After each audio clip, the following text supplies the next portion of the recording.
Ever worked for, your education, your family, your future, gone in the blink of an eye. It happened to Brian Banks when he was just 16 years old. Take a look. Football star Brian Banks dominated the field as a high school linebacker and had accepted verbally a full scholarship to USC.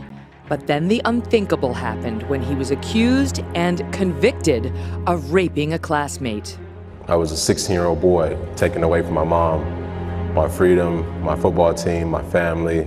July 25th was the first day that I stepped foot in Chino State Prison. That's how I spent my 18th birthday. Although Brian always maintained his innocence, he says his lawyer advised him to take a plea deal. Brian spent 5 years in prison and another 5 years as a registered sex offender. When his accuser tried to reconnect on Facebook nearly a decade later, she confessed to Brian and his legal team that she had lied. Did he break you? No, he did not. Did he kidnap you? No.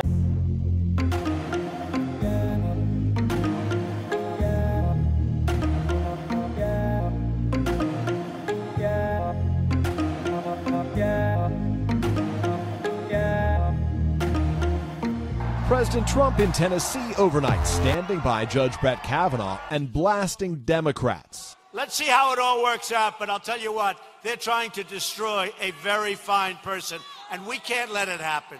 Your feeling towards the police, knowing that all this evidence existed, and at the very best, someone had forgotten to look into it, hadn't got the resources to look into it, or that this was a total incompetence or a perversion of justice, you must be fuming.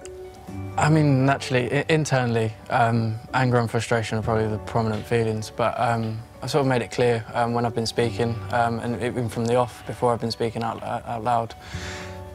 You know, if I sit there and get angry and, you know, just want vengeance, then... But you could have gone to jail because of this. Yeah, 100%, but I mean, there's other people now that are going through the same thing, so if things don't change as soon as possible, and obviously I now have a platform to be able to do that, or at least speak in terms of getting those conversations going. Well, Liam, let's also talk about the platform that you're on, because we're sitting here, we're talking to you, your mum's here beside you, we all know who you are, we all know what you're accused of. Your life was put on hold, and people, you know, a lot of people would have said there's no smoke without fire. So your name and your reputation has been tarnished by all of this. Yet your accuser, no one has any idea who your accuser is. So a woman is now behind bars for lying about rape. 19-year-old Nikki Ovino claimed that she was raped in 2016 by two Sacred Heart University football players, but she then admitted that she was lying. Unfortunately, so much of the damage had already been done. Jonathan Hunt is live in our West Coast newsroom with the backstory here. Hi, Jonathan. Good evening, Martha. Jury selection was already underway in this case, which has irrevocably changed the lives of the accuser, now the one awaiting sentencing, and the accused, who it turns out were actually the victims. Now, and we need to stop the progression of this whole thing from getting worse, because it's just going to get bigger and bigger. And only on 7 News, this police interview with a Fort Collins woman. She was later convicted for making phony rape accusations, and the man she accused was arrested and put in jail 1 year ago today. Well, tonight, he is speaking to 7 News reporter Lindsay Watts about why he is still struggling to pick up the pieces. It's definitely a reminder of what I've been through. Accused of rape, cuffed at the police station the day before Thanksgiving. I can ask you some questions regarding the crime of sexual assault. Watching it back 1 year later, Dustin Toth says his life still feels out of control. Okay. His accuser, Catherine Bennett, a co-worker he'd started dating. And right now, the statements that I've been given do not match evidence. This is exclusive video of her police interview. As Toth sat in jail, her story fell apart. I'm not telling you to drop charges. I want to know the facts about what happened. Bennett later convicted of making it all up. She was sentenced to 35 days in jail, then an ankle monitor and probation. Dustin was making his way back home during a busy commute when he passed a complete stranger.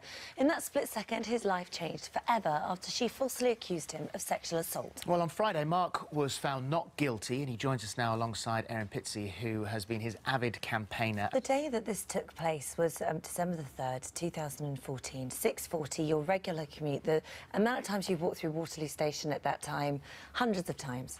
Do you actually remember that day in particular? No, nothing. It was just an ordinary ordinary day going home from work. So the first you knew about any of this was later on. This was on the 5th of February 2015 when you got a knock at the door. Sure. And it was the police? Yeah, that was 2 months after the so-called event. And what did they say? They just said, can we come in? There were 6 of them, what I now know is called a Trojan team.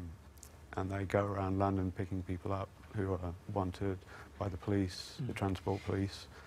And so you must have been thinking, gosh, at some point, I mean, I'll be very fully cooperative, which you were. You went down to the police station, you gave them all the information that you had. Like you said, you don't remember this day in question because there were so many similar days like it. Nothing stuck out in your head. And you must have been just thinking at this point, common sense will prevail. Surely they'll realise that they have got the wrong person. I mean, I had the option not to say anything. My solicitor, the duty solicitor, said you could either say no comment or you could be fully cooperative.